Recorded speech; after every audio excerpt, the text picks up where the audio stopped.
Hello, everyone, and welcome to a brand new episode of the Jams and Tea podcast, where we spin the jams and spill the tea. And today, we're coming at you with two brand new reviews for two brand new records. This week, we're going to be talking about the latest album from Ruston Kelly. We're going to be talking about his new album, The Weakness, and we're also going to be talking about the latest indie rock sensation. We're going to be talking about the band Wednesday and their new album, Rat Saw God. So we've got two great reviews lined up for you today. I like it. Yes, we have indeed. And I've been very looking forward to both of these. First of all, let's kick into Ruston Kelly. I think that Ruston is an artist who has a little bit of a history with us. Also, the artist of the two that we're discussing today is maybe a little bit more under the radar. So I really want to get front and center, talk about this very good new album that deserves a little bit more love, deserves a little bit more attention.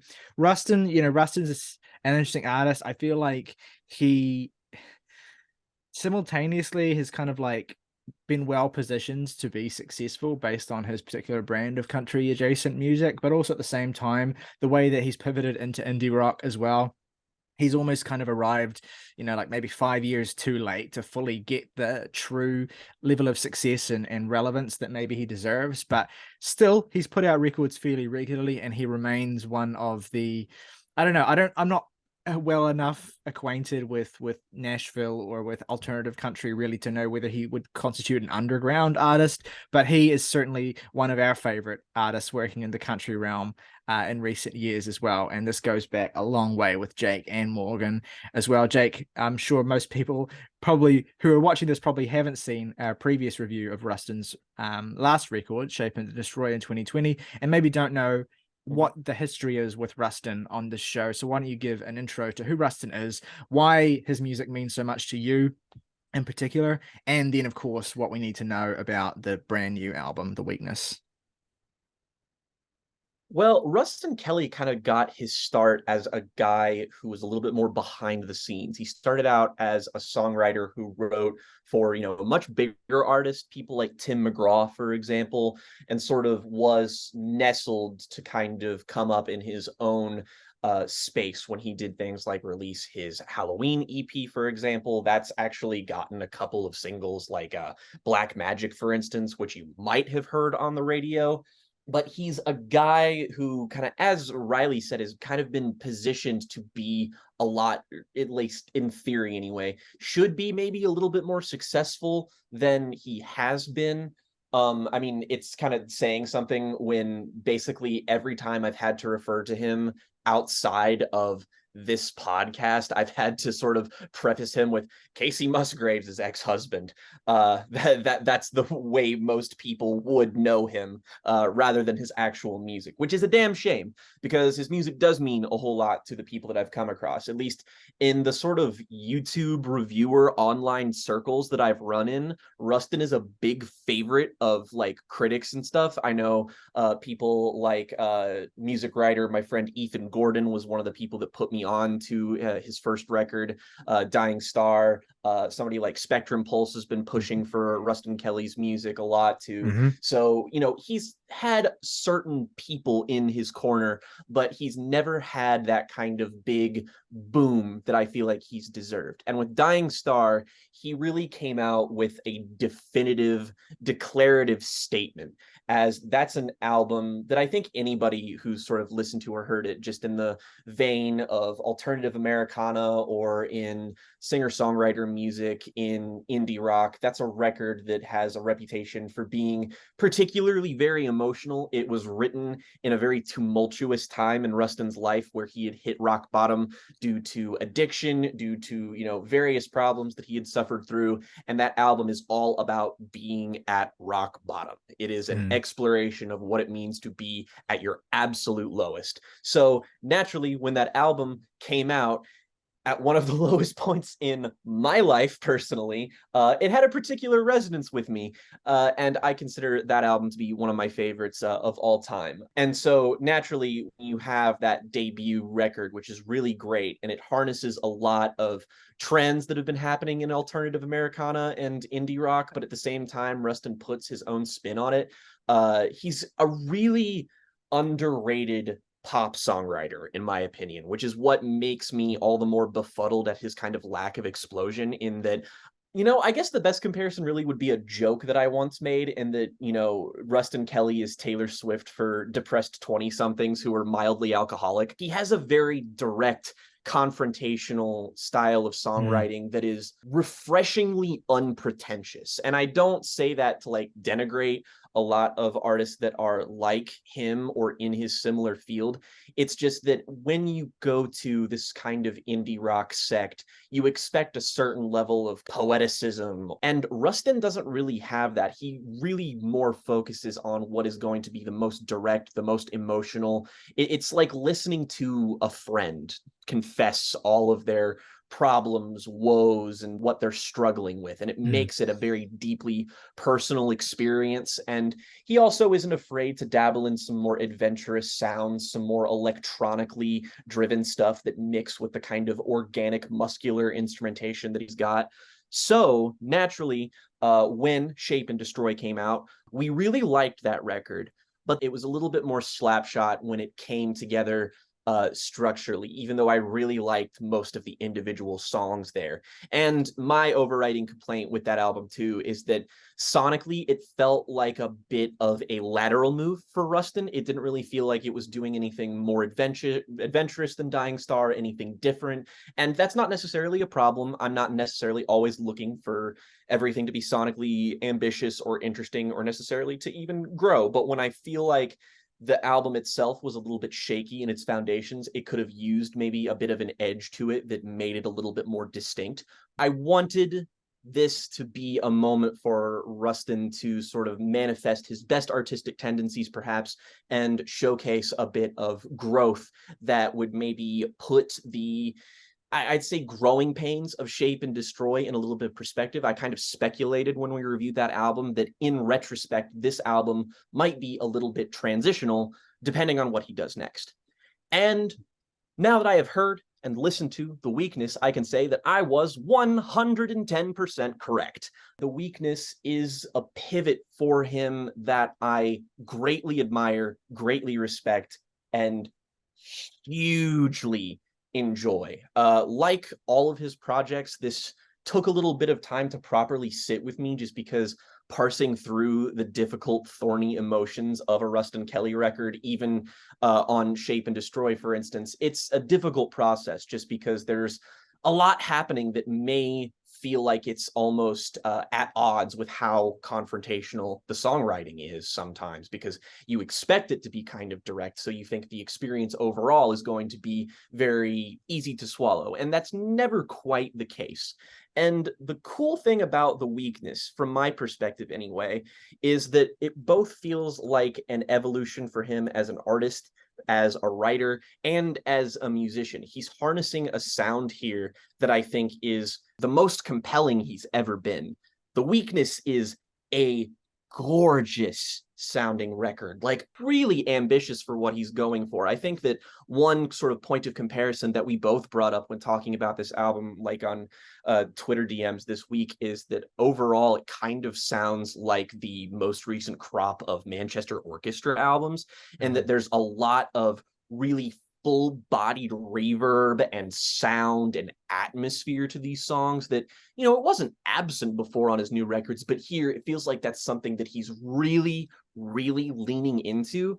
And not to mention, there are songs on here like the title track, The Weakness, Hellfire, Let Only the Love Remain, that really remind me of stuff like The War on Drugs. There are lots of like really blaring, distorted guitars on here sometimes. There's lots of really light, pretty instrumental flourishes on here too that just sound wonderful. And this creates a very uniform experience for me as a sort of listener. I think like this is maybe his best balancing act in terms of structuring a record. I think that all of the writing on here is so accessible. Again, Ruston is a really underrated pop songwriter, and on songs like Hellfire, on Saint Jupiter, on Breakdown, on Better Now. He crafts some of his sharpest hooks, some of his catchiest stuff, or hell, even something like The Weakness, which is way bigger and way more anthemic. This is designed for you to get into your car, blare this at max volume. I cannot wait to drive around in my car for the rest of my life and put on the title track to this album and scream, "We don't give in to the weakness." I think overall, the most impressive thing about the record for me is from a writing perspective, is that it manages to take both of his previous albums and kind of distill something about their perspectives and combine them with an alchemy that creates a very fully formed identity for this album in particular. In that, Shape and Destroy was about moving on, it was about healing. Dying Star was about being at your lowest. This is about recovering, even though you've already put in the work. This is an album that is about the fact that you're not only going to suffer one horrible heartbreak in your life. You're going to have to keep moving. You're going to have to go through more trials and tribulations, despite the fact that you've learned. Just because you know what you have to do in life to get over and push through all of the things that make life difficult, it doesn't make it any easier. That's kind of what this album is about. But Ruston approaches it with his grounded perspective that's filled with lots of humor on songs like Michael Keaton, for instance, one of my favorite songs on here, which has the incredibly memorable hook that involves Ruston taking CBD that he thinks won't get him high, but does, and then wondering if Michael Keaton killed himself in the film Multiplicity, if that would be genocide, which is one of my favorite song hooks I've heard in years, which disguises a deeply emotionally dark song. I'm pretty much in love with this overwhelmingly, as expected. I think this is Ruston's second best record behind Dying Star, and for a lot of reasons I didn't really anticipate or expect it. I think it carves out a great place in his discography. I think it is consistent the whole way through. It has a phenomenal sound. It has a great pace to it. This is an easy highlight of the year for me, containing several of my favorite songs that I've heard this year. Here's the thing about Ruston Kelly to me that I've always found most appealing and most interesting. And it's something that he's kind of crystallized and sort of identified and even sort of associated himself with, or even a tag that he's kind of, I don't know if he created it himself, but he's certainly kind of situated himself in this particular zone early on and has mined that and really in ways that very much feel like they appeal to things that you and I enjoy, Jake. And that is, of course, Dirt Emo. And we had the Dirt Emo tape as well, which had, a whole bunch of covers on it. And like, Ruston envisioned himself early on, I think, as existing at the intersection of country music and this particular brand of indie rock that I do associate with bands like Manchester Orchestra and even Foxing to a certain extent as well, that being emo adjacent indie rock as well. And Dying Star is a country record, but it's a country record in a kind of ancillary way. And I kind of see Ruston as being a part of that system in a broad sense, but very much from the jump, and more so with each record he's made, kind of looking to distance himself from that sonically and really carving out his own lane in a more indie rock space. And that's why I think he reminds me so much and fits in so well, I think, with a lot of things that were really popular, say 5 years ago, and are now maybe starting to seem a little bit old hat here. And so what Ruston does with this record in particular, which I think very much owes a lot to records like Phoebe Bridgers' Stranger in the Alps, Frightened Rabbit's Painting of a Panic Attack, Foxing's Dealer, The National's Trouble Will Find Me, right? It's this very distinct sect of mid-2010s indie rock that I think Ruston is heavily inspired by. And so I think people who have kind of moved through that wave of music and are kind of no longer looking to linger in that space anymore probably won't get very much from Ruston's music. But I think if you're like me and you have a certain level of nostalgia for that period, even though it wasn't that long ago, this is certainly something that comes and delivers a lot of that feeling that those records give you, as well as infusing it with a lot of sounds and a writing style that feels very akin to the current crop of indie rock singer-songwriters that we talk about a lot on the show. It's interesting to note as well that this record was produced and created in a large collaborative part with Nate Mercero, who's actually a big pop producer. Mm-hmm. He's worked with Kesha, he's worked with Lizzo, he's worked with The Weeknd on After Hours, and a whole bunch of other artists as well that we've talked about. The Avalanches with their most recent record as well. Mm-hmm. What Ruston has done here is really kind of aligned himself with a producer that's really going to help, that's really able to make his particular sound fit in the aesthetic of what has been fashionable and what has been really appealing about this particular kind of alt indie stuff that's become really big on Spotify playlists and has really fed into the pop landscape in the last 5 or so years.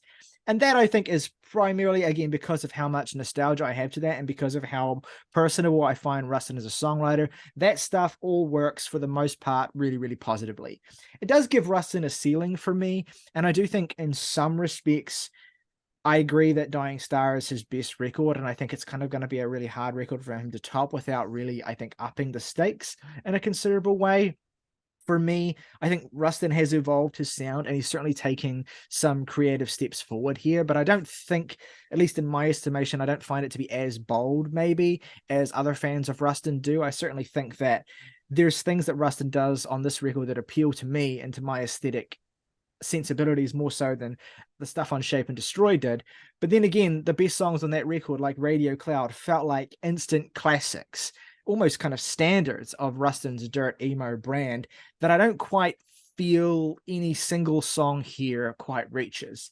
That said, I do think this is a better record front to back, and I think that a lot of that comes from Ruston's willingness to just full-throatedly embrace a lot of these tropes of indie that he's obviously got a really strong affection for. I think that War on Drugs comparison that you made is really, really apt as well. This does have that deeper understanding, even Lost in the Dream kind of ambience to it in certain points that makes it feel of that time in a way that I really enjoy. I think that's particularly true of songs like Hellfire, which I love. And I want to shout out my personal favorite song on this record, which is a song that I like. Again, it's not necessarily because Ruston's doing very many things that I expect from him or that he has proven to do very well in the past, but because the song is, I think, kind of a slightly bold and importantly, really well executed tribute to 2000s guitar girl pop, that being the song Breakdown. I mean, when the song starts, So good. just the drum pattern, like you listen to that drum pattern, you listen to the acoustic guitar, and you tell me this does not feel like straight out of like 2002, like whatever, Natasha Oh God. Bedingfield, Vanessa Carlton, those kinds of artists, right? And Oh, to it's hear got the fucking string arrangement from 1,000 Miles on it at the very end, like it's the got a da da da da da da. it's got a very similar string part that I think is a deliberate reference to that. And I think that was the moment I was most animated by this record, because it was Ruston evoking something that I've not seen evoked in a lot of music, in much music at all recently. And I would certainly love to see a little bit of a throwback or a little bit of a resurgence in tributes to that particular era of music, because I think that's ripe for a bit of a re-examination and a bit of a reintegration into pop culture. I think that song Mhm. is just, it works really, really well because it's and it keeps well. And I mean, the pre-chorus has that 1,000 miles an hour. I feel like I'm spitting out definite 1,000 miles illusion there.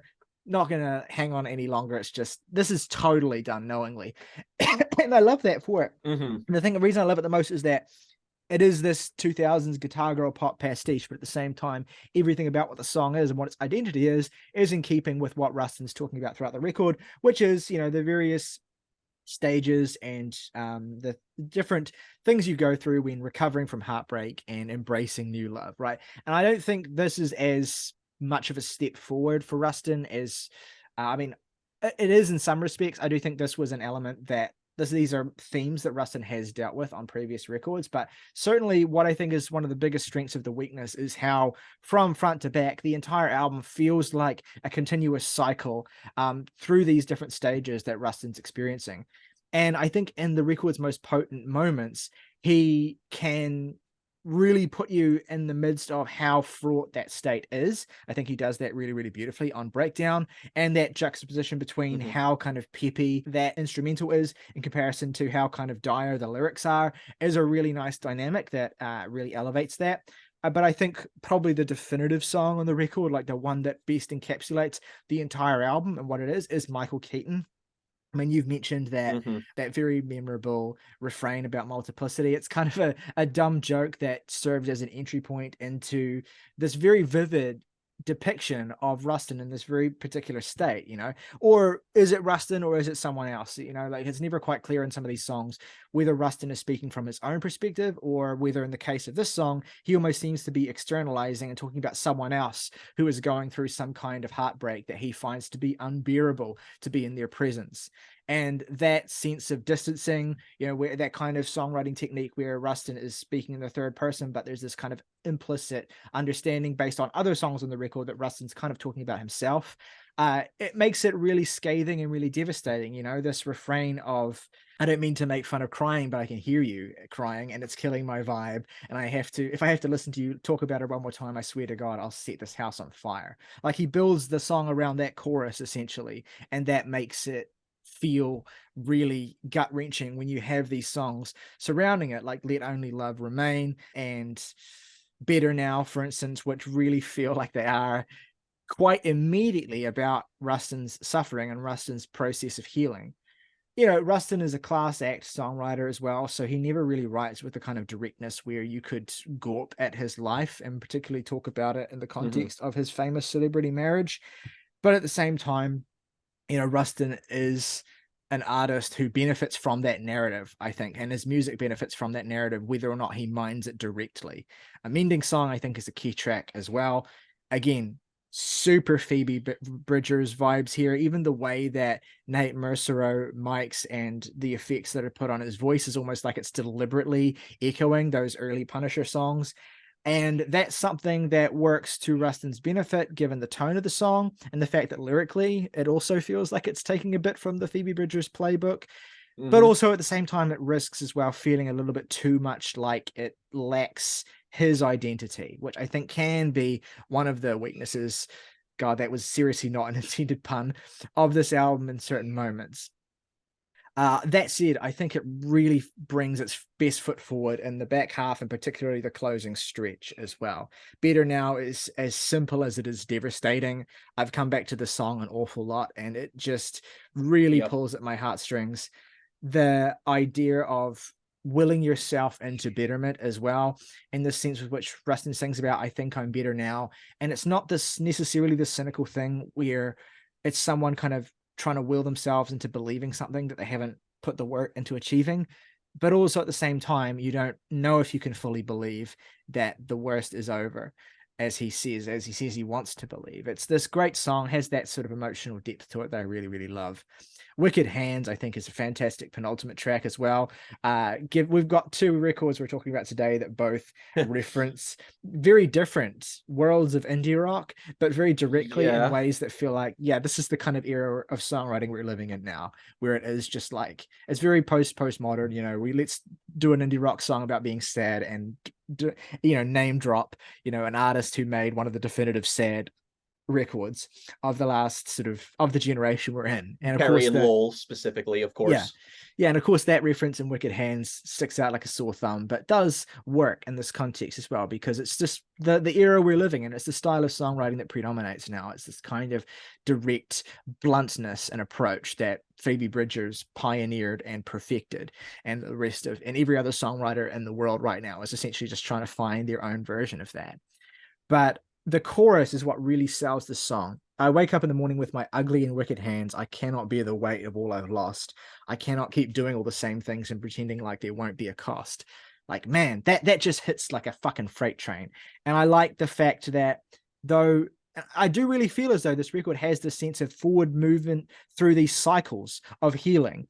And I like that Yes. Rustin keeps kind of having to fight through that darker part of that cycle as the record goes on. It never really breaks free of that, but at the same time, it doesn't feel completely mired in it as well. Rustin really finds a way to balance that cautious optimism with that tendency that we all have towards fatalism. And the battle between these different states is something that is one of the most emotionally compelling parts of the whole record. And it all really coalesces on Coal Black Mile, which is one of the barest songs Ugh. on the album. Has this real sense of again, this is the Manchester Orchestra comparison you brought up. It feels like, I don't want to hammer it too much, but it really is like so close to what this record is sonically, but also Oh yeah. how Ruston's approaching his songwriting as a very Andy Hull, Black Mile to the Surface sort of style as well, and ending in this Hmm. particular state where Ruston is, basically as weak as he has ever been, as burdened as he has ever been, but feels this sense of resignation to the forward march, essentially, to the Hmm. endless cycle, basically. And it's, it's a little bit maudlin in a certain sense. Like, I mean, evoking the, the cold black mile, evoking this sort of sense of finality and death is maybe a little bit much for what Rustin is talking about, but it's that kind of excess that is such a part of the emo playbook that I'm so fully on board with it. And again, it is the how much of a show-stopping performance this is, the fact that, musically it's so sparse and you really just are given this front row seat to Rustin's anguish, basically, makes it feel like the record couldn't have ended in any other way.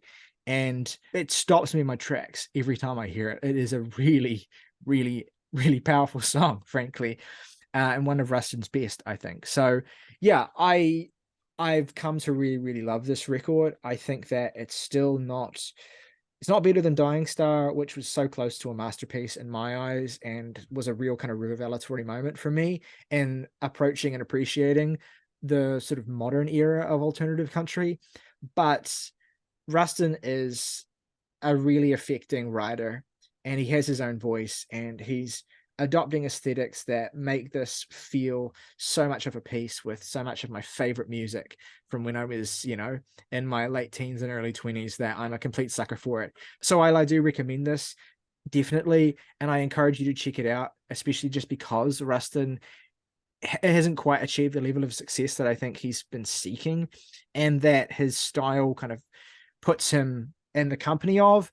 I do also recommend this with the caveat that, if the way we've described this, and if this particularly maudlin and very overly polished variant of sad indie rock is something that you've grown weary of, this probably won't do much for you. But I think that No. Rustin is someone who executes that format really, really well. I want to see him take this even further in the future. Like, I want to see him really pick up the pace a little bit as well. I think that as much as I love his somber, slow tempo, really grindingly sad stuff, I think that what would be best for him in the future, at least from my personal opinion, would be to really pick up the pace and inject a little bit more vitality into the music, because I think that there were hints of him hitting in that direction with Shape and Destroy that he wasn't fully ready to commit to yet. I think he could really do that really, really well. But that said, it's a really good record. It is a comfortable step up from the previous album, and I am glad we have Rustin around being a regular part of our alt country fabric, because the world is a better place for having him. Yeah, I got to co-sign what you said specifically about Cold Black Mile being, I think, very, very handily his best closer. I'm pretty sure you called this his Die Like a Rich Boy earlier this week, which is a perfect analog in so many respects. And comparing something directly to what I consider to be my favorite song of all time, that's a pretty solid way Well, to I end your just couldn't record. get away from how much the sound of this record reminded me of the production of Painting for Panic Attack. And Oh then yeah, situating this song absolutely. at the end just feels like it is evoking that so much. And I guess maybe in some ways, the record might even suffer a little bit, in my estimation, from that comparison, because it's such a high benchmark. I also have to respect an artist so clearly taking great pains to evoke that and to head in that direction, because, it's something that does mean a lot to me, as it means a lot to you. Yeah, and I feel like whereas that stuff with you has a little bit more of a mixed reaction, with me it's kind of all hitters, just because a lot of what makes his, adoption of these sounds so great is the fact that fundamentally he is still so aesthetically divorced from a lot of these things, particularly when it comes to one aspect of Rustin's that we haven't really touched on, but I think is nonetheless kind of front and center and part of his appeal, and that being his voice. Oh yeah. Ruston God, he has a Kelly is great like fucking voice, man. Ruston Kelly's voice is the polar fucking opposite to Morgan Wallen's voice. And that I feel like both of these artists are trying to go for the same rough yet polished kind of Southern Americana, like slight drawl, but that one that doesn't really get in the way of their ability to sort of just relay really catchy hooks at the same time. And for me with Rustin's, it's a little bit more bright, it's a bit warmer, but it's also a little bit textured, and within these mixes it's not contained or smoothed over in a way that I find like aesthetically displeasing. There's this thing with a lot of records that sound like this, and again, it's a sound we enjoy, so we're privy to give it maybe a little bit more of a pass than some critics would. But there's a tendency when you're working with an aesthetic that is this kind of, I want to say washed out, but this kind of just really focused on atmospherics and texture over intricacy or anything like that. There is this tendency, and we get it with certain artists who I don't actually want to name because I don't want to start. Anyway, there's certain artists who, when you have this really, again, you could less charitably call it sterilized sound, it doesn't complement their voices very well because their voice is not able to serve as a counterpoint to that. It just blends in with that too much. Whereas Rustin has this voice, and it is accentuated by the way that Nate Mercer mics him, and the way that his voice is positioned in these songs well, has this rasp to it. That's just this kind of crackled edge. It's subtle. It's not something that, his voice seldom like cracks or anything on this album. But and again, the opening track, title track, is a great just example of this, where you have this sort of slightly harsh, slightly raspy texture on his voice that just really cuts through that mire so beautifully. It's ear candy, frankly. It sounds like somebody who you knew in high school who was like a trained vocalist, and you meet them 10 years later and they've been doing nothing but drinking bourbon and smoking American spirits. Like, that's exactly what Rustin's voice sounds like. And to me, as somebody who really enjoys the kind of, the weathered Americana aesthetic, I really get along with that. And he's one of those artists that I feel like is very quintessentially modern, in that he just kind of draws and takes from so many different sources that, for as derivative as his sound can sometimes be on this album, I still can't get the Ruston Kelly formula from anybody. Like, even on something like that has that sort of counterpoint to the production, like Trouble Will Find Me, for example, where you have, Matt Bertinger's deep baritone contrasting with that sparse, spacey production. That's still, miles away from the vibe that Ruston Kelly is. He's a guy who lets you know that he spends his nights listening to, Death with Dignity by Sufjan Stevens, and getting drunk and, doing CBD and thinking about terrible Michael Keaton movies that nobody thinks about anymore. But at the same time is also, and sometimes gets a bit in his head and can't really take it when people talk about emotional things, like on Michael Keaton, which is a really a point where he exposes a particularly ugly side of his vulnerability. And I feel like that is key to understanding why somebody like him is so compelling, is that he's willing to show you his ugliness, his it's real wusscore shit, where he's able to sort of showcase just how pathetic he can be. But again, it's the strength and fortitude that he's gained from his experiences in life that propel him through the wussness. Is that the alternate title to this album? Oh my God. That's the kind of core, to me, the core central conceit and appeal of the idea of dirt emo as a concept, right? Because what you're doing is you are taking a genre and a tradition of music that is associated with, very archetypal masculinity, and this idea of, uncompromising strength, basically, of him. Because country music and Americana music, there's this interesting dynamic in terms of its history in relation to masculinity, right? Because so much of it is built around traditional masculine ideals, essentially, or at least, a culture that is very present and very much a part of the environment. But also, going back to Hank Williams' I'm So Lonesome I Could Cry, right? The core of country music has always been this kind of inescapable vulnerability that this traditional masculine shield or this traditional masculine front can only ever really disguise. And it's about, well, how do we reconcile and how do we find a place for these emotional expressions of vulnerability in a landscape where it still matters to us to be able to express a traditional masculinity, and where we can't really escape that, right? I'm not saying that, you know, all these classical country artists are secretly like, you know, trying to overthrow traditional masculinity or whatever, but there's always been this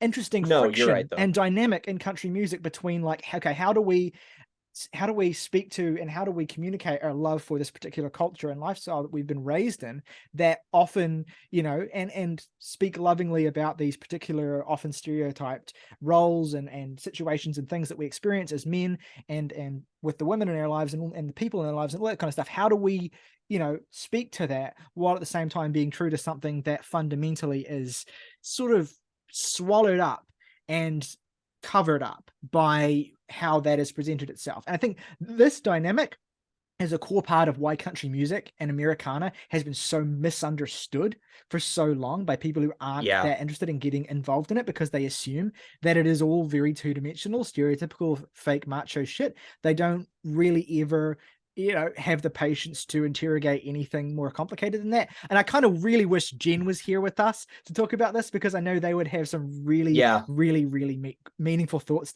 and things to say on this. But this is where dirt emo becomes like an actualization, or at least like a much more direct variant of bringing this dynamic to the forefront of country music. And in Yes. some senses, as Ruston moves aesthetically away from country and more into indie rock, he kind of, I don't want to say he abandons this mission statement as much, but I guess he sort of becomes slightly separate from it. Because that's why, to me, Dying Star is such an amazing record, because it is so full-throatedly country and Americana, but also so full-throatedly Mhm. emotionally dynamic in so many just crazy ways. But yeah, so Ruston as an artist brings that dynamic to the forefront and puts vulnerability ahead of everything else, and gets you to confront how central that vulnerability and that sense of powerlessness is to all of the music and all the archetypes and everything, yada, yada, yada. And that is the core of what makes the whole tradition and the direction that modern country is heading in really, really fascinating. And here's another reason why I kind of feel like Ruston needs to maybe evolve. And I kind of understand why he's maybe moving away from country a little bit, because, you know, more and more in the last few years, we've gotten more and more country artists having more and more success, admittedly limited, you know, a lot of it not necessarily happening above within the pop country realm, Nashville realm, but certainly Mhm. peripheral to that. You have a lot more artists like Zach Bryan, for instance, who are coming forward with this Mhm. new type of country that is more personal, that is more revelatory, that is more emotionally complex, right? And Rustin, in a lot of ways, is a part of that, but also seems to be kind of stepping outside of it now. And what I think is so powerful, and I guess what limits me with Rustin so much, is that what I once got from him and felt so unique from him is now starting to be a little bit more common and a little bit more widespread with artists that, you know, maybe it's just that I'm becoming more aware of it now than I was, but it certainly seems to be more of a thing, that this shift in country artists and singer-songwriters. So I would love to see Rustin continue to evolve and really take steps to separate himself further from this new crop of artists, essentially, who are doing what he does, but maybe doing it where, I don't want to say better, but doing it differently and in more interesting and dynamic ways. So Rustin's still valuable to me. I still love Rustin's music. I still love this album. I don't want to really give the impression that I don't love it, but I also feel as though Rustin is at a really crucial and pivotal stage in his artistic trajectory, where what he does now and what he does in the near future will heavily define a lot of how he's perceived and a lot of the success that he has. So I'm curious to see where he takes that. All this to say, it's great to have Well, artists who are challenging the preconceived dynamics and really bringing attention to the complexities of songwriting in the Americana space. And Rustin, having already done that and done that beautifully, is spreading his wings and becoming his own thing, essentially. And I appreciate that, and I want to see him really continue to mine that with as much ambition as possible. and at the end of the day, it's also all about perspective. In that I think that his attempt to assimilate more kind of, alternative indie rock sounds is kind of his way of setting himself apart from the Zach Bryans of the world. If you like the idea of those, late 2010s, mid 2010s indie rock sounds, if those are things that you still find compelling, interesting, that you have an affinity for, if you need an in to modern Americana music, Ruston Kelly is absolutely 100% you're in. And honestly, I think I would recommend this album to you more than his other two records, just because it A, draws from those sounds that you are probably familiar with a little bit more, and B, manages to contain it in what I think is the tightest designed experience. So if you're looking for a way to get into this, if you want to eventually be like us and start listening to the, Drive-By Truckers albums and talking about how excited you are for the latest Jason Isbell record, and listen to the entire triple album of Zach Bryans that he put out last year, if you're looking to get into that kind of shit, Ruston Kelly is your way to do it. Give him a chance. All right, let's do our favorite tracks and ratings for Ruston Kelly's The Weakness. Jake, you go first. Right now, I'm going to say there are 3 stone cold 10 out of 10 perfect songs on this album, that being the title track, The Weakness, which has really grown on me over the course of the week. It wasn't one of my favorites when I first heard it, but now it's just one of the most anthemic things he's ever written. Right up there along with Mercury. It's going to be a song that I, again, get in my car Mercury, and absolutely scream along to. Mercury, what a song. Look, Jesus. Dying Star is going to be a hell of a record club one day, so look forward to that in the future. My other 2 songs on here are the incredible sounding Let Only the Love Remain. The final third of that song is just amazing shit, and of course the closer, Cold Black Mile. And I will say this is a 9 out of 10 from yours truly. Beautiful. My 3 favorites are Easy, Breakdown, Wicked Hands, Cold Black Mile. Incredible, some of Ruston's best songs. Least favorite is probably Mending Song, which I do enjoy quite a bit, but again does feel like, it leans so much into that Phoebe Bridgers aesthetic that it's difficult for me to separate it from that influence, where I can separate the influence and appreciate Ruston as Ruston more easily on basically every other song. But it's a really good record. I'm going to give it a 7 out of 10. All right, let's move into our second review of the day, which is for the new album from Wednesday, Rat Saw God. No relation to Thursday. Very different band. Oh, Jesus. Wednesday are an indie rock band from North Carolina, fronted by one Miss Carly Hartzman, and also containing the ever-present guitar genius of one Mr. MJ Linderman, who is frankly one of my favorite guitarists operating in modern indie rock today. An incredibly, ridiculously talented and shame-inducingly young figure as well. Wednesday have grown to be one of the biggest indie, I don't want to say buzz bands, because that implies a sense of one-hit wonderness, or the sense of they came and they made this mark here and then they kind of faded into obscurity. They're absolutely not. I mean, Wednesday have been on a carefully orchestrated and slow ascent into indie rock superstardom with each of the albums they've put out. They really turned heads with 2021's Twin Plagues, and then they put out a covers album last year as well that showed, again, the sheer creativity of MJ Linder and as a guitarist, but also the versatility, and I suppose I'll say unconventional versatility, of Carly Hartzman as a frontwoman as well. There's a really great cover of Smashing Pumpkins' Perfect on that last album from last year that is just like the perfect, no pun intended, infusion of one of Billy Corgan's greatest songs into the whole alt-Americana adjacent indie rock world that this band occupies. And it's kind of fitting, I suppose, that we're talking about 2 artists that are, I suppose, adjacent to the Americana world with these respective records, but are definitely making music that is firmly in its own lane. And this new record was heavily hyped, I think, throughout its entire release cycle. I mean, it helps that the lead single was the mammoth 8-minute Bull Believer, which is a song we're both probably going to talk about considerably, because it is one of the most impressive songs, I would say, of the last year in many different ways. But certainly there was a level of hype surrounding Wednesday from their previous releases that was kind of like this anticipatory hype, like waiting for them to fully make the record that just completely saw all of their promise cohering. And that became more feverish as well with the release of MJ Lenderman's solo record, Boat Songs, last year, which was a surprise sleeper hit for a member of this podcast, August, and myself as well, a record that we both absolutely love.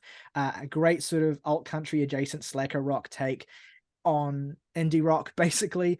But this very, it's like low frills and low stakes, but just fucking incredible guitar work all over this record, just incendiary stuff. A lot of it reminded me of Jeff Tweedy at its most freewheeling in the late 90s and early 2000s, when he could just kind of pull that shit out of nowhere. And before he kind of grew up and decided to sort of lean a little bit more into, I suppose, less incendiary sounds. Like there's just this incredible firepower to Boat Songs, matched with this real sense of humor in the songwriting that makes it feel so just relaxing and effortless to listen to. That was the moment where I was like, okay, I like Wednesday. I like the songs I've heard from Wednesday. Boat Songs, though, this was where I fully kind of connected with what MJ Lenderman was doing in that band. And I was kind of waiting for this record to appreciate the band as a whole, and in particular, Carly Hartzman as a songwriter, who I think was a good songwriter in previous Wednesday efforts, but really, really excels here. And frankly, that's kind of an understatement. I throughout this week, I mean, I love this album. The first time I heard it, I absolutely connected with its particular, like its sound. Again, MJ Lenderman bringing that raucous energy and just these incredible variant tones to this record, this amazing guitar playing. But the more time I spent with this, the more I've been absolutely wrapped up in and sucked up completely within Carly Hartzman's songwriting and performance on this album. She is a force to be reckoned with. And, you know, I've seen a lot of people who aren't really into this band who have compared her to other front women and figures in indie rock in the last 10 years, that are comparisons that I think grossly reduce the specific idiosyncrasy of what she does and the power of how she writes. You know, not all these comparisons have been negative, but I just feel as though Carly Hartzman's a particular kind of writer who is particularly good at this style of writing in a way that I haven't really had in recent memory, frankly. And what Carly does, and what this whole album does essentially, is that, you know, having grown up in North Carolina, which is not a landscape I've experienced, but from the information I gather about this state and the places, it's Kentucky to Electric Boogaloo, and the places where I've grown up here in New Zealand, the very kind of white trash landscapes, the way Carly writes on this record, the whole thing, identity of this record and what it is so in tuned with a particular experience of growing up essentially in a shithole. And it's not that the whole record, and this is the thing, the record is not about, you know, talking trash about the place where you grew up. It's not about sneering and looking down on where you came from and thinking about, you know, how did I live in that? How did I survive that?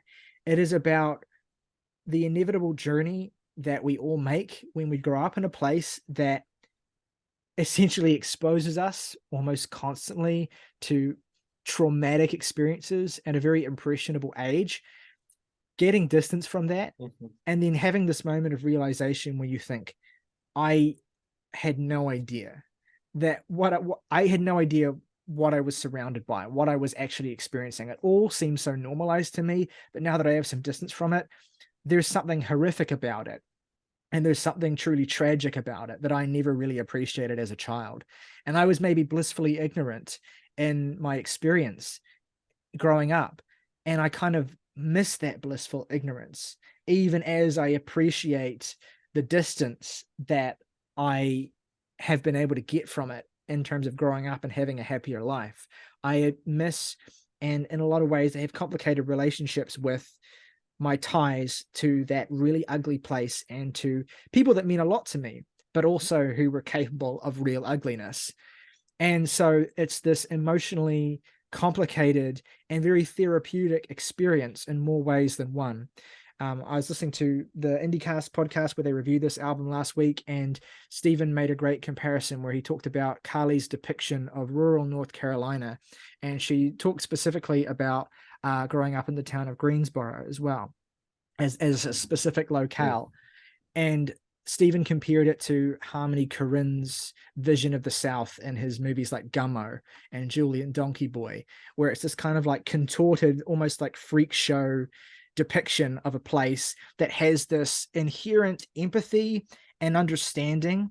And it's not sort of sneering or in any way making it cartoonish, because it's built from a complicated love that a creator or an artist can only express if they know that intimately. They know that place intimately. It's the kind of thing an outsider could never portray in the same way. And so what Carly does with her songwriting on this record, it gives you this vivid vision of a complicated and ugly and traumatic side of America, essentially, that is never traumatic and ugly in the sort of cliche Hollywoodized dramatic ways you would expect, but just in these simple tragic moments and stories and people that you have this greater understanding for and this fundamental helpless empathy toward and connection to as you grow up and as you get some distance from that place. And it's not about distancing yourself from your childhood in the sense that you feel you're superior to that now, but about appreciating how you'll always forever be tied to it. It will always be a part of who you are. It will be something that is imbued deep within your bones and within your blood for your entire life. And you have to learn to make peace with that. And what I love so much about Rat Saw God as an artistic statement is it is about the process of making those realizations, of being back in those places and confronting your history and the new lens through which you have to view all those parts of your history. And it is about the very complicated ways that you respond to that. It's not simple. It's not as clear cut or straightforward as you would hope it to be. There's moments of pure psychosis on this record. There's moments of pure incomprehension on this record. There's moments of very pithy but still deeply felt humor on this record. There's moments of fatalism. There's moments of embracing a kind of brand of nihilism that feels like comforting, because it's this, yeah, there's no point to any of this, and we're all kind of destined to flame into tragedy, but we're destined together, essentially. And as long as I have these people that I surround myself with and that I've grown up with, then, you know, we're both a part, we're all a part of this same tragic fabric, and it doesn't even fucking matter. I have barely begun to fully unpack the emotions that this album gives me, and the way in which this album evokes and communicates that complicated relationship you have with a place you grew up in that was your entire world. As far as you could see the world, it was this place for the better part of 20 years. And then the sheer fucking shell shock of stepping outside of that, and then having to confront the fact that you can never fully escape it once you have a full vision of it. Yeah, I mean, I haven't even talked much about the music of this album, which I think is incredible, because I've been so transfixed and moved by what this album does in a broader sense, and by Carly Hartzman's songwriting. It's really blindsided me. Like, I came into this off the hype of MJ Lenderman's record and off the hype of the singles of this, expecting a really fun, solid, fundamental sort of alt-rock adjacent to Americana record. And what I got was something that was borderline traumatic and still makes me feel deeply upset while I'm listening to it. But at the same time, also this sense of wrenching catharsis on a practically moment-to-moment basis. Yeah, I mean, it's no surprise. I feel like that we are as into this as we are, considering our tastes and proclivities, considering that this album, broadly speaking, is like I don't know, Wilco by way of Sonic Youth. It's just really fundamentally solid stuff that like kind of orbits indie rock and alt Americana and stuff like that, but through a really noisy kind of raucous sort of core to all of it. And that's what anchors a lot of it, as well as like vocal performances that are genuinely great. There's moments on this album that really reminded me of one of our favorite albums, one of the podcast sort of canonical records, which is Great Grandpa's Four of Arrows, and that this Oh, frequently does kind of have that sort of grunge pop sound. And as well as I think that, as kind of Ryley put it the best, is that the coolest thing about this album in a broad sense is the writing. And I don't even necessarily think that that's sort of that's still a bit too vague of a compliment to give. What I like about this album so much is that the lyricism here is so bent on storytelling.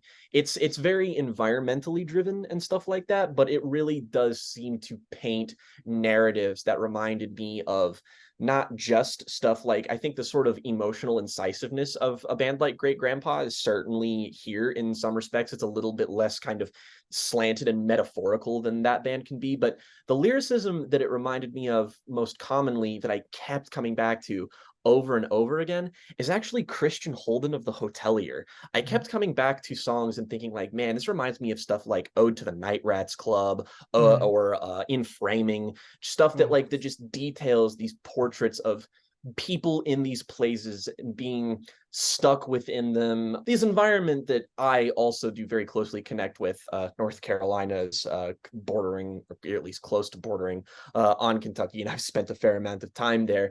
And it's very honest to its depiction of the kind of Bible Belt adjacent sort of places in the modern United States, and that I feel like that this is a perspective that gets lost a lot of the time, especially in indie rock, just because this is a genre that is often populated by people who are, a little bit more metropolitan and austere, perhaps, but there's a rawness here that pervades in both the sound and the writing that make this stand out enough to me from its contemporaries, even though it is clearly drawing from a lot of similar sounds of bands that I obviously already like. But I mean, kind of like the Ruston Kelly album, is that I feel like it's drawing from so many different source materials that its sort of synthesis of all these things is what makes it original and cool. And basically, it succeeds off of raw fundamentals for the most part throughout songs like the, again, very lauded and talked about. This is a song that's been all over my timeline, but I think the best song here is absolutely Bull Believer, if nothing else, just for the badass guitar tone on this. This is like, I feel like one thing I didn't expect about this, I sort of knew that it was like noisy indie rock going into it, but like this is full blown shoegaze on here, and it is loud, impactful, blissful, and it's this huge, structurally ambitious journey that it almost feels like on re-listen to it, you feel like you could just sort of stop, like, and take you like, I feel like I need a break after Bull Believer for the rest of the album, just because this is obviously not the last time that they put you through the ringer, both sonically and emotionally, and you just feel like you need a second to kind of gasp and come up for air, especially considering this is kind of where the album really finds its stride for me. I think that the following song, Got Shocked, is also fantastic. Formula One is, again, it showcases a lot of the kind of wittier like lyricism that's on here, that has a sort of irreverence, but something that's rooted in a kind of familiarity that makes you know that the writing here is honest. I was just thinking of the, because you're right, that Formula One is like one of the funnier songs in the record, right?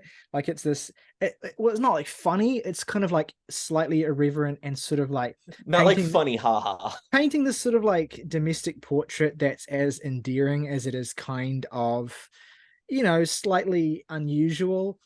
And because especially the way in which, that painting the scene of just kind of laying in bed with your partner and kind of just being in this moment of perfect domestic peace while watching the top of a truck get ripped off on a Formula One like track. And Very Oh, And what's then it? Tallahassee. That's another thing I kept thinking about. John Darnielle's writing in The Mountain Goats. I kept thinking of Tallahassee and its sort of portrait of, again, the southern United States, and the way that that's very emotional, very witty, but also it's like it's these blending of various different perspectives and sounds that makes it feel like the people at the core of this, no matter what they're coding in, and be it like bleeding sincerity or just like really thick irony, it's still authentic in a way that makes you feel like they're familiar with it and they're close to it, in the sense that, like, even if they're making fun of it or they are being ironic, it's the kind of thing where it's just like, oh, if somebody else made fun of it, it's just like, only I get to make fun of this place because I'm from there, motherfucker. And I feel like this sort of carries into the best parts of the record for me are just sort of in this midsection. Chosen to Deserve, Bath County, oh, Quarry, Turkey Vultures. These are all songs that feel like they communicate the essence of this band so flawlessly to me. they're fucking sledgehammers. This is the thing, like every time I come back to this, I'm more bowled over by what's happening with the guitar work specifically, and just with how Mm-hmm. just massively densely layered MJ Lenderman's guitar work is, and the rest of the band deserve credit as well. It's not all just Yeah. Jake Lenderman and Carly, although they are kind of front and center in a lot of ways. The whole It's band is insane that you can fantastic. even hear the bass tones on this record for like I can't believe I can make out the clarity of some of these mixes. But like on a song like Got Shocked, for instance, which has my favorite guitar tone of the year so far. And it's not that it's that different from the guitar tone on Ball Believer or the opening track or anything else, but it just hones into this specific It's kind good of though. humming, violent, not dissonant, but sort of just staticky feeling. Like, what? Okay, so the song is about, in the song, Carly paints this vivid picture of getting electrocuted, essentially, in the studio at band practice, basically. And MJ Lenderman is doing this guitar tone that makes you feel like the electricity is fucking running through you the entire time. That is in concert with Carly's incredible style of writing, right? It is this intimate, direct portrait of a scene, or almost of a tableau, basically, that gives you more detail and amps up to this devastating final blow. Right, I got shocked because the room was on two different Mm-hmm. circuits. First, I felt the thunder, then blacked out at band practice. I'm told that I screamed and stood up. Then I sat down and wept after the amp got unplugged. Like, beautifully just brutal image and scene setting, but so well expressed and so well crafted into this just set of lines that has the maximum impact. I'll go back a step to Formula One as well, because it starts out with this, again, simple but slightly tongue-in-cheek portrait of this, sort of southern domesticity, laying in bed, watching Formula One, feeling this sort of sense of contentment. But immediately Carly's mind wanders to dark thoughts because she is unable to stay within that domestic happiness for very long. Her mind is poisoned, her mind is clouded. She starts thinking of rusty old can openers neglected in the drawer.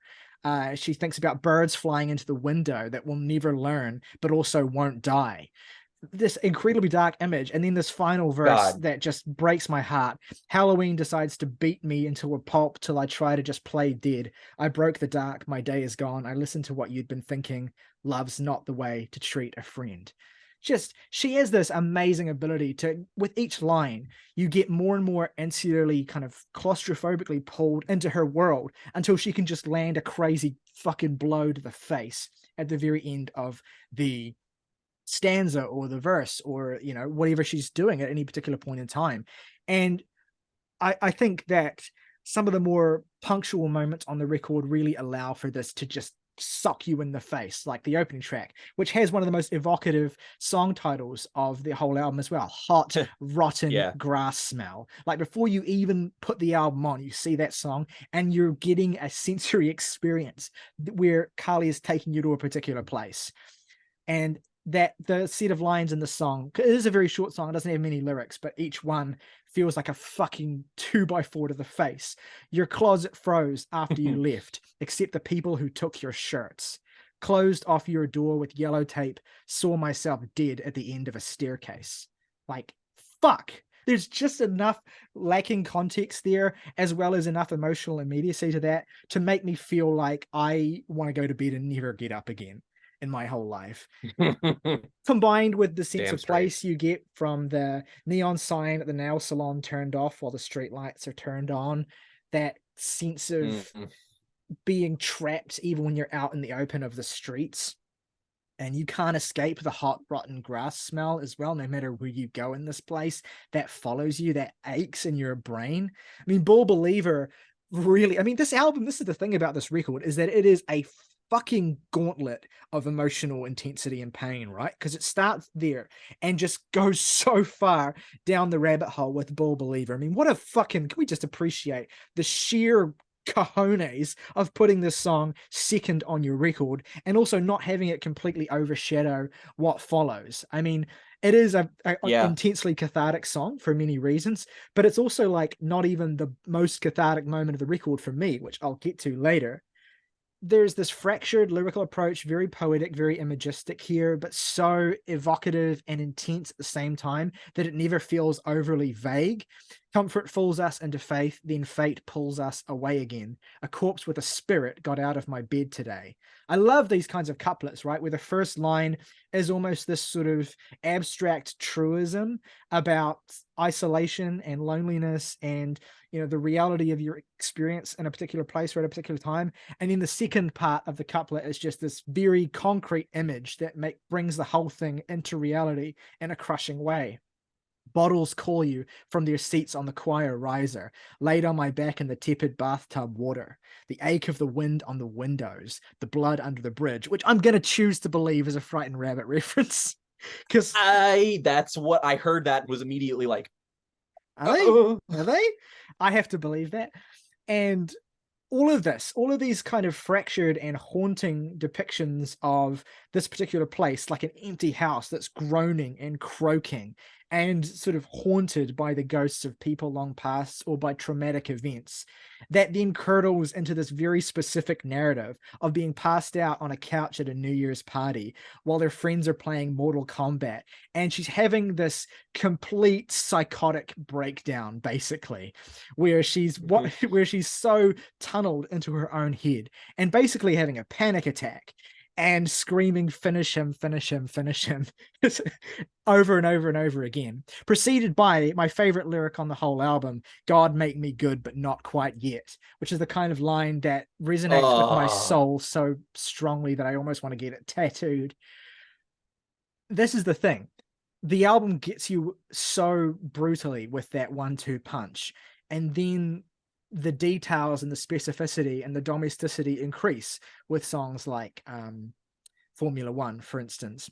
And look, I definitely have to shout out Chosen to Deserve. I mean, I could do a full track by track breakdown of this thing, but Yeah. Chosen to Yeah. Deserve is an incredible centerpiece. This was this was the second single for the record, but it was the first one I heard when it dropped in January, and I was so struck by how immediate it was. It's one of the most straightforward songs instrumentally. It has a really solid, you know, very catchy guitar riff that is deliberately simple as well, because Carly and Jake didn't want to obscure the song's, I guess, essential immediacy with anything overly complicated musically. They just wanted it to really feel like something that as many people as possible could connect to. So you have this fusion here of Carly's autobiographical feeling storytelling, you know, the sense of place that she sets, these episodes, these scenes, these things that she observed growing up, she and her friends observed growing up, these experiences that she's had, juxtaposed against this heartbreaking but also strangely life-affirming refrain as well, that I'm the girl that you were chosen to deserve. That idea, and this is such a powerful sentiment for me personally, this idea that you are where you are born into and what you are born into to a certain extent. And that, whether it's, you know, the body that you're born into, the place that you're born into, that can be such a source of pain and suffering for so many people. And reckoning with that reality and the limits of escaping that reality, like you can escape it to a certain extent, but you can never fully escape it. That sense with which you're entirely at the whim of where you happen to be and what situation you happen to be born into. Your reality, in a sense, is what you are chosen to deserve. And that to me, there's a subtext there about, obviously the North Carolina and the South is a heavily religious place as well. These are environments where religion figures fairly heavily into your upbringing as well. So the sense of Regrettably. the sense of God, the sense of a designer kind of ordaining your life essentially, and ordaining your circumstances, and impressing upon you this set of realities that are possible for you. You get what you deserve. This idea of karma and this idea of do unto others what you would have them do unto you. The paradox of having that belief put onto you, but at the same time being told that God is all powerful and God chooses what everyone's fate essentially, and God sets the path for everyone, basically. An utter paradox of beliefs and of philosophies that completely fuck up your brain as a kid, basically. And this song essentially is about embracing the inescapable reality of that paradox and turning that idea, I'm chosen to deserve this particular person or this particular fate, into something empowering. To me, that it almost brings me to tears, especially with the way in which Carly recontextualizes that refrain into something that does become more empowering, that does become more of a sense of imbued with more of a sense of personal agency as the song goes on. Thank God that I was chosen to deserve you, because I'm the girl that you were chosen to deserve.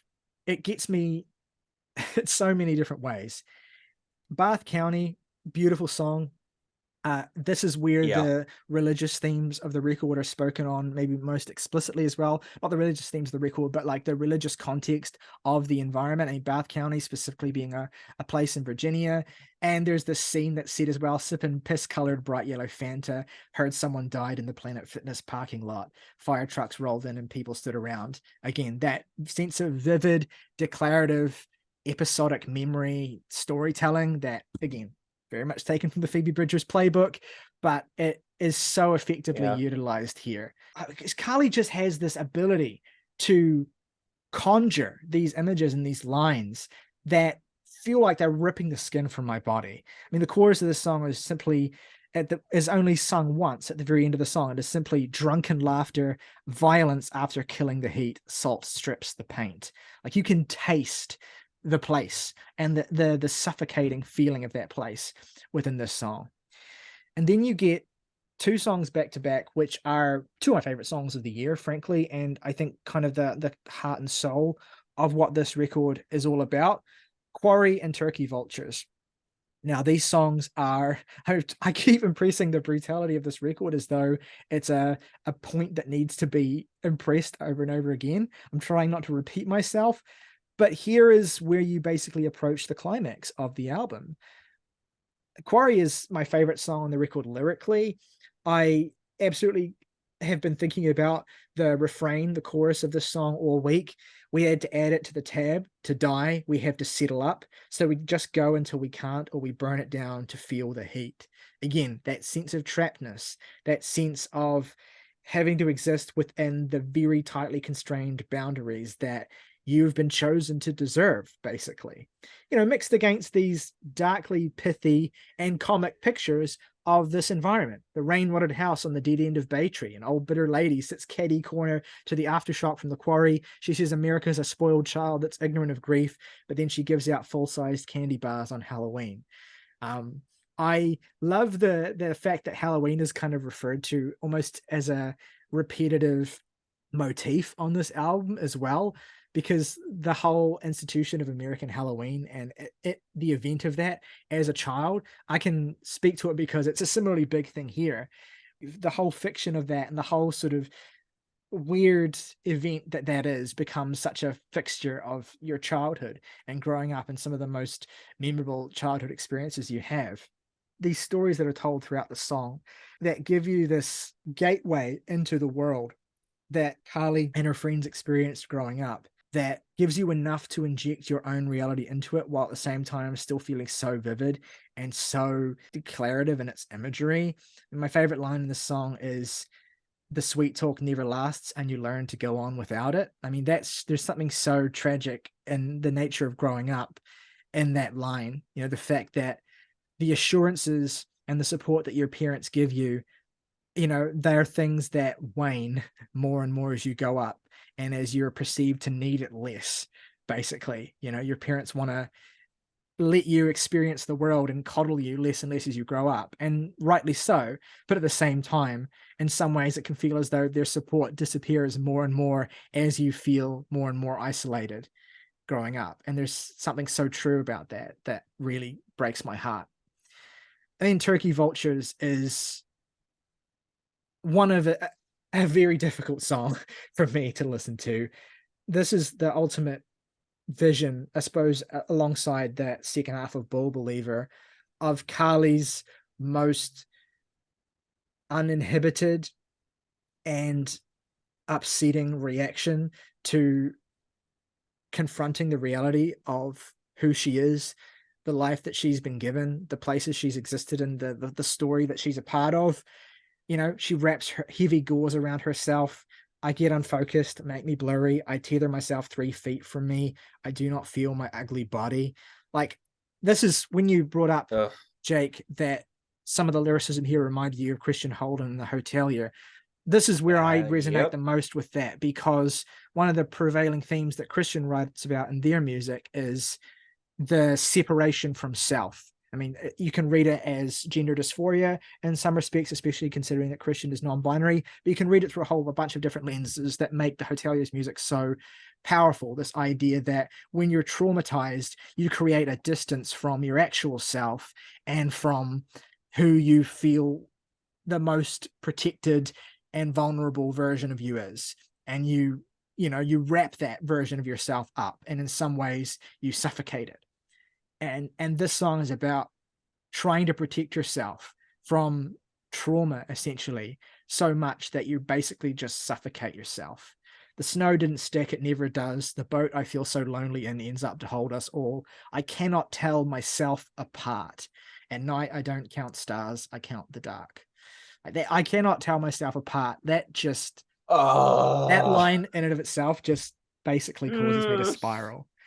And yeah, and that is the most cathartic and emotionally intense moment of the record for me.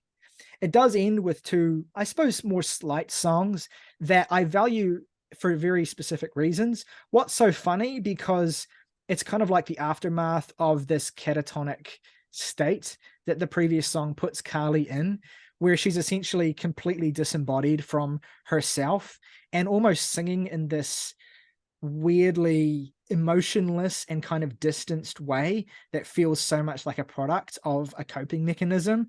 And it has, again, just one of, like a broken record, I say, one of the most devastating lyrical passages in the whole album. Memory always twists the knife. Nothing will ever be as vivid as the darkest time of my life. I found out who I was, and it wasn't pretty. Suddenly it's a tragic story, and then the final blow. But that's what's so funny, right? That sense with which, when you're so mired in the darkness, and when you're so feeling sorry for yourself and feeling as though you're destined to an ugly and irredeemable fate, you have to laugh at it, and you realize how fucking absurd it all is. And that doesn't make it better. In fact, in some ways it can make it worse. But it's this moment that anyone who's subsumed in that space for long enough will experience. I love the first part of the song as well, where she's just kind of like enraptured by this memory of someone. You know, you ran the chainsaw till it ran out of gas because you got stung by a yellow jacket and you dropped it, you amazing idiot. Like, that's just, I resonate with that so much. And then the final song sort of being a little bit of a, I guess, an escape. The idea that the song conjures to me is like the whole album has been visiting home. Basically, you've grown up in this place, you left for the city, and you've come back home. And this album is describing the experience of being back home. Hot Rotten Grass Smell is a perfect opener, because that smell is the first thing you notice as you come back, as you have that smell before you even see or hear anything. And so the whole album feels like I'm visiting home, and this is the shit that I'm experiencing and dealing with through this visit. And I mean, the album resonated. Real home, like no place there is vibes. Well, and the album really resonated for me when I heard it over last weekend as well, because it was Easter and I was visiting my hometown And I was experiencing so That'll do much of it. this. But then the closing song feels like it's like, okay, the visit's over and we're on our way out of town and we're stopping at a Dollar General or a gas station or whatever. And just taking one last look back, essentially. Chain knocking against the metal pole in the wind, people standing with their arms crossed in the line at Panera Bread at a rest stop. And then just kind of getting fixated on this one image of a TV and a gas pump blaring into the dark, this noise that represents this cheap image that encapsulates so much of the place that you grew up in, and just staring at it as it becomes this separate artifact. And as you distance yourself from it more and more, it's a perfect way of ending the record narratively, I think. I I didn't mean to do all that, but I kind of had to do all that because it's an album that I can't stop thinking about. And I have had a lot of moments with it. And I recognize not everyone is going to have this specific impulsive, crazy response to it that I have. And a lot of my connection is maybe affected by that. But fuck, like I don't know if I have had this level of such a powerful evocation of the shitty place that I grew up in and the complicated emotions associated with dealing with that since maybe even Home Like No Place Is There, which the more I think about it is a really similar record thematically in basically every respect. Yeah, it's a special album to me, and I'm glad this band are getting the attention and success that they deserve. I think this is being overlooked by some who I think are maybe just looking at it as, okay, here's another heavily hyped indie rock record, sweet. There's a lot of really, and that's fine, but I do think that this is one of those albums like, like a Big Thief record or like a Lucy Dacus record even, where it's like there's a lot below the surface here that I think really will reward you if you spend more and more time with it.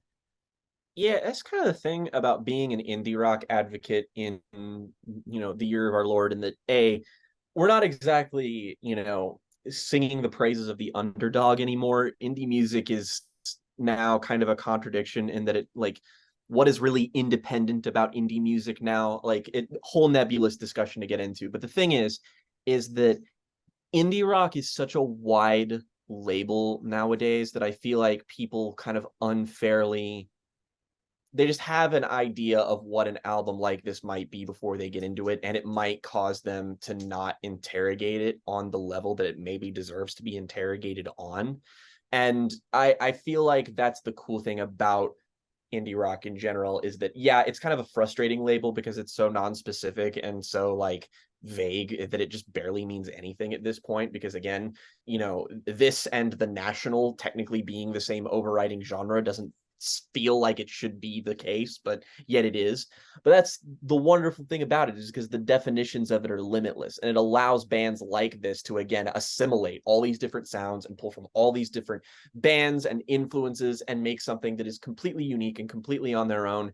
And that like, yeah, you're probably not going to have the same reaction to this that Ryley does, or that I have in this album's best moments, but that is what the world of modern music is for now. It's for you seeking out people who can speak to your very individualized experiences. And hell, the fact that it manages to resonate with you, even though this is again written about North Carolina in the United States, and that you, a New Zealander, can relate to it, certainly speaks to some level of universality to the themes being spoken on here.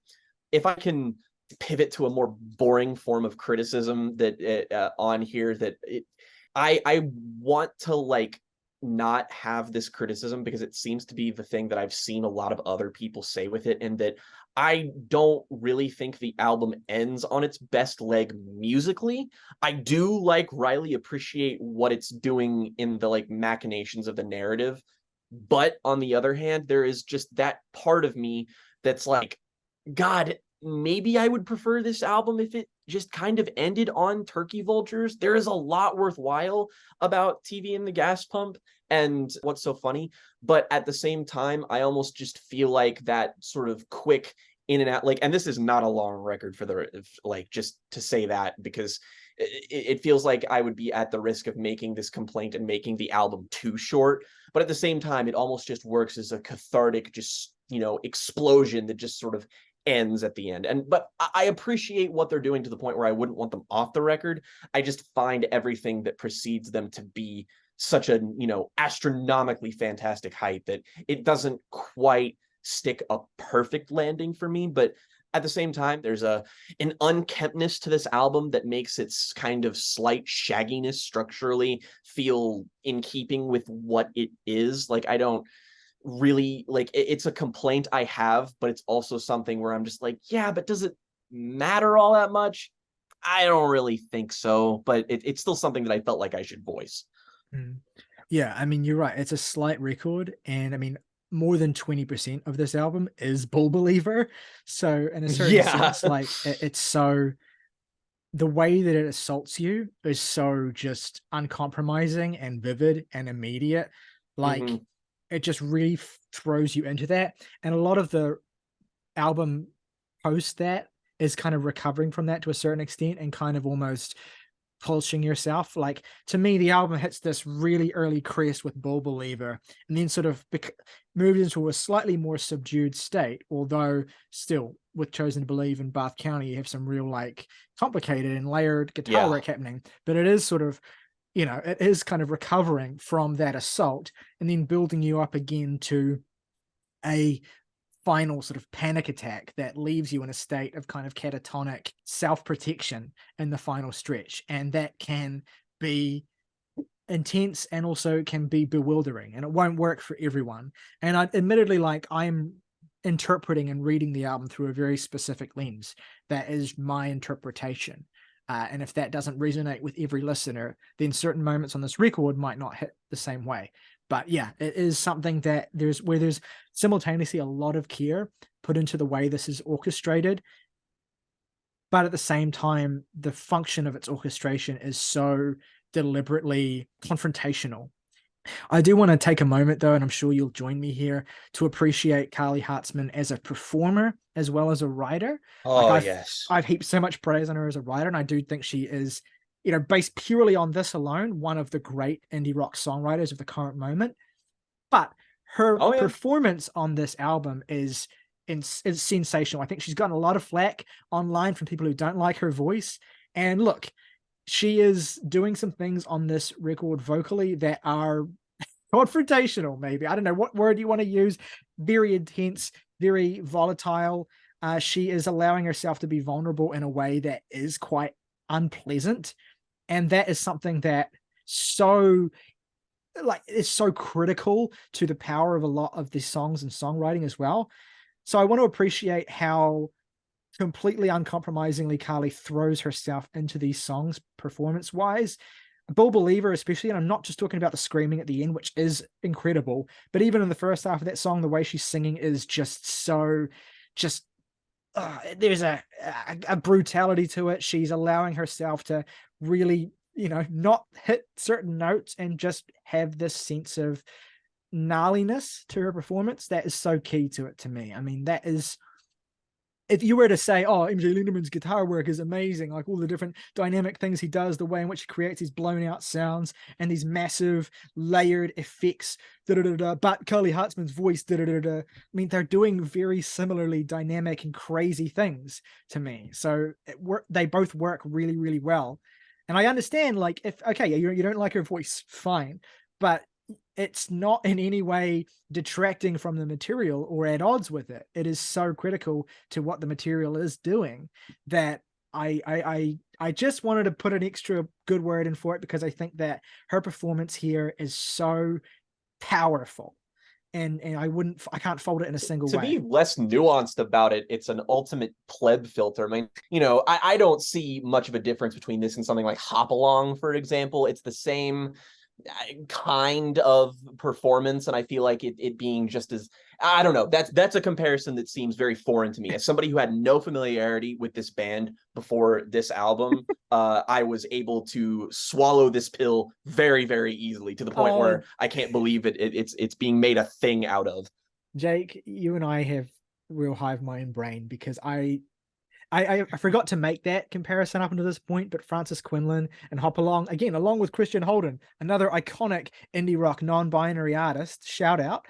I did think of them a lot Hell yeah. while listening to this. And Francis Quinlan, it's funny because Francis Quinlan is one of the most celebrated vocalists in all of indie rock. And they have a really unconventional vocal tone. And I think that they use their voice to similar effect as Carly uses her voice on this album. And you know, I understand if some things just don't hit your ears right, but I don't know. It seems a shame to me to appreciate one but not the other when they are both so core to the effect of what they do. And again, incidentally, both incredible songwriters. Really need a new Hop Along record. It has been 5 years since Bark Your Head Off Dog. That is too long. I want to talk about them on the God. show. So yeah. Anyway, let's wrap this one up then. I think we've been really good on this one. I want to hear from people at home as well. Yeah. But first of all, let's do our favorite tracks and ratings. I'll go first on this one. My three favorite songs are really difficult to just pick three, but I'm going to go with Bull Believer, Quarry, and Turkey Vultures. I don't have a least favorite song. To me, this is a light but effusive 9 out of 10. Three favorites for me. Got to go with number one, Bull Believer. Boring pick, but sorry, it's perfect. What do you want from me?